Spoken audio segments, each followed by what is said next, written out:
Hi friends, it's me, Miss Diane, and we're going to read a story today. But first, let's get started with our hello song. Did you bring your hands, your clapping hands? All right, we're going to do the bread and butter, marmalade and jam song. Here we go. Ready? All right. And slap and clap, slap and clap. Bread and butter, marmalade and jam. Let's say hello as quiet as we can. Bread and butter, marmalade and jam. Let's say hello as loud as we can. Hello!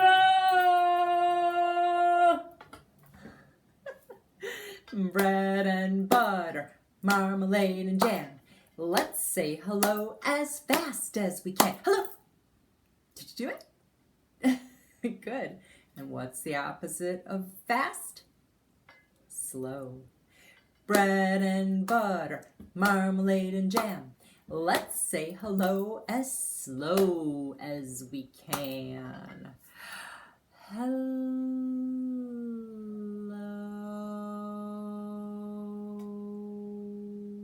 Boom. Last one. Bread and butter, marmalade and jam.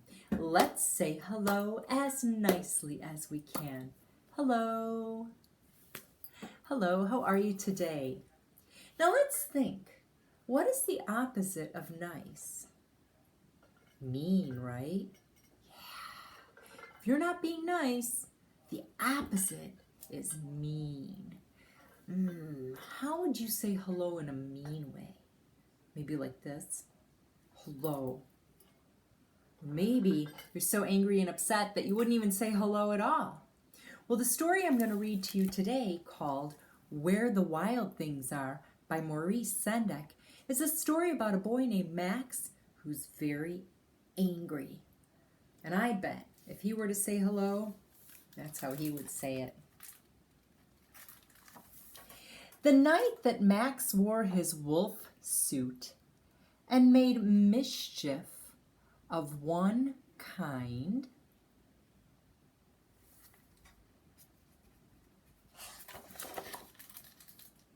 and another.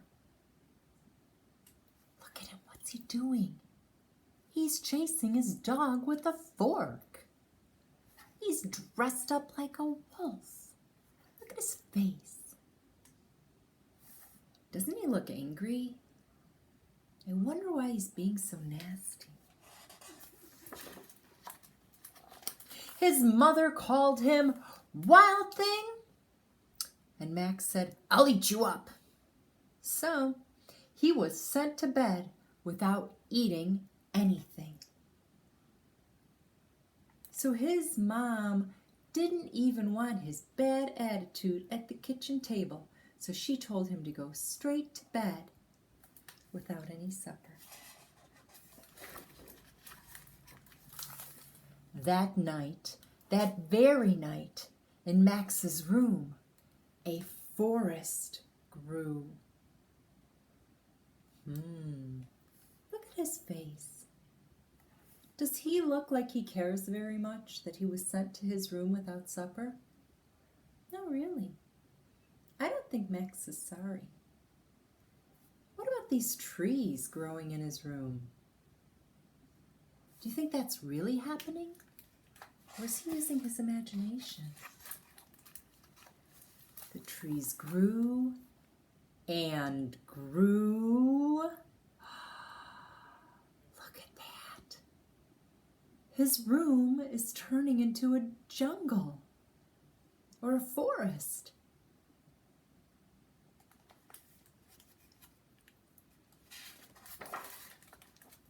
And they grew until his ceiling hung with vines and the walls became the world all around.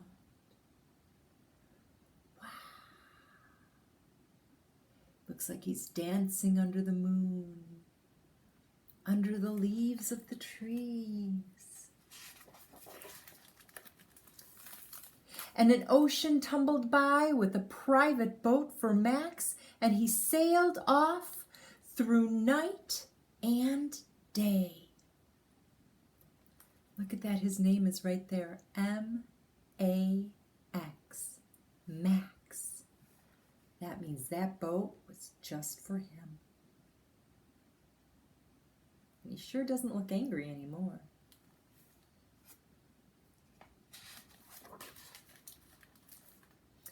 And in and out of weeks and almost over a year to where the wild things are. Well, Max, with his wolf suit on, he thought he was pretty wild until he saw this guy. Look at, there's smoke coming out of his nose. He has long claws and big horns on his head. Whoa!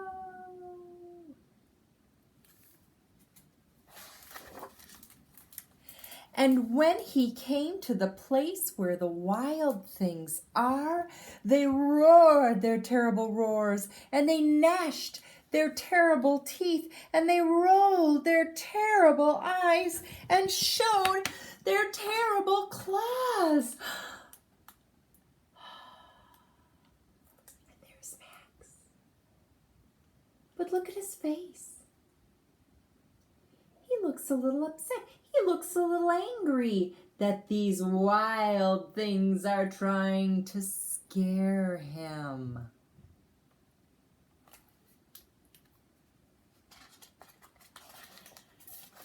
Until Max said, "Be still." And he tamed them with a magic trick of staring into all of their yellow eyes without blinking once. And they were frightened, and they called him the most wild thing of all. So all of those big creatures thought that Max was even more wild than they are.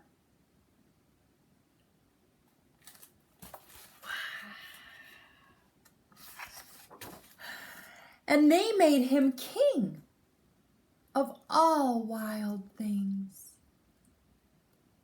And now, cried Max, let the wild rumpus start.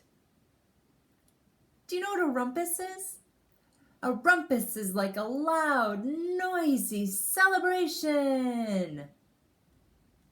You can tell Max is the king because he's holding a scepter in his hand, and he has a crown on the top of his head. You can see the monsters or the wild things are bowing down to him because he's the king. Oh, look at them. Dancing beneath the moonlight, howling and yowling and clawing and scratching.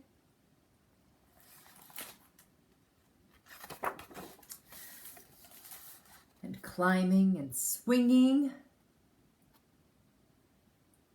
and making a rumpus. Looks like fun, doesn't it? And there, Max, king of the wild things, is riding on the back of one of the wild things as they march through the jungle.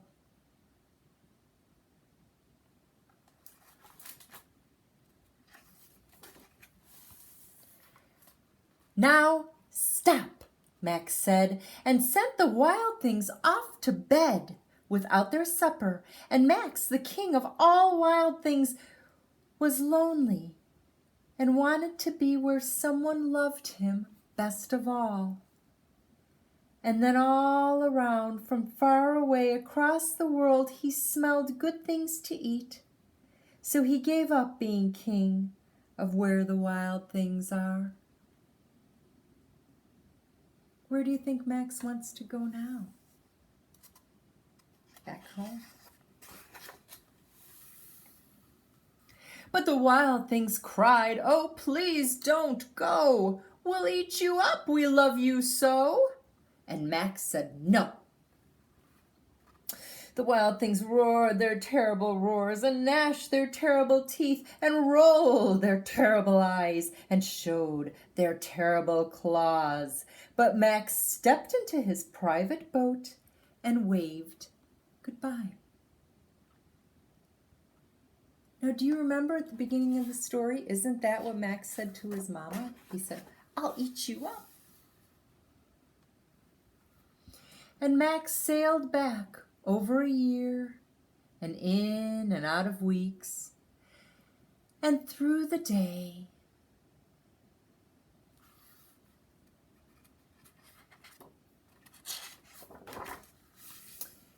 And into the night of his very own room, where he found his supper waiting for him.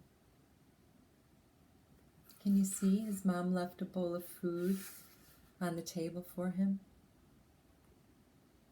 Look at his face. Does he look upset anymore, or angry, or wild?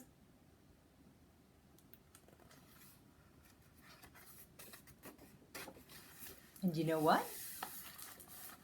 His dinner was still hot.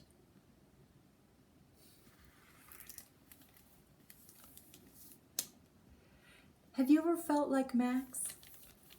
Have you ever felt like wanting to start a wild rumpus, run around the house and stamp around and pretend that you're a wild thing? Were you doing that for fun? Or were you doing that because you're upset? Well, I have a trick that I use. Sometimes when I'm feeling anxious, you know, like you don't want to sit still, and maybe you're upset about something and you don't know why. You kind of feel it in your stomach, or you want to run away or just go climb a tree or something. But you can't, because you have to sit still.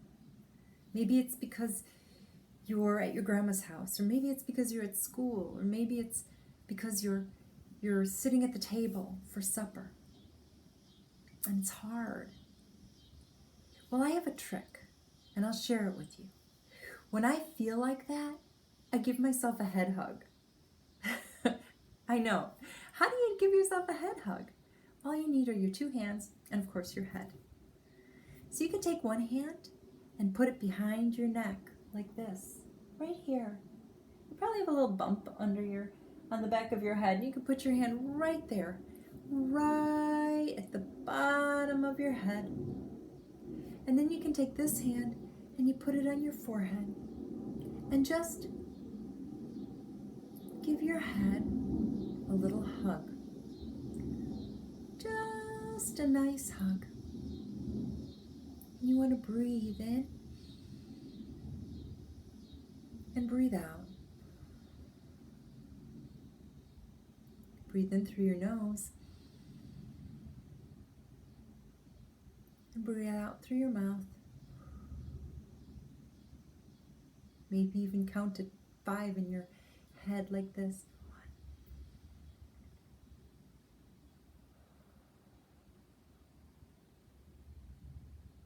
1 more time. Hug your head, breathe in, and breathe out.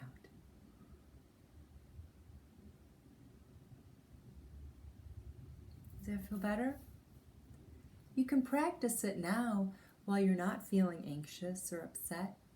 And then, anytime you might feel that way, like stuff's starting to bubble up inside of you, give yourself a head hug. See if it doesn't make you feel better. All right, friends, thank you. You were great listeners today. I'm actually going to get my cowboy hat so we could do our cowboy goodbye song. All right, you've got your hat. Have you got your winky eye? All right, here we go. Well, it's time to say goodbye to my friends. Yee-haw! Well, it's time to say goodbye to my friends. Yee-haw! Well, it's time to say goodbye. Tip your hat and wink your eye. Well, it's time to say goodbye to my friends. Yee-haw! All right, friends. I will see you again very soon for another story. Bye.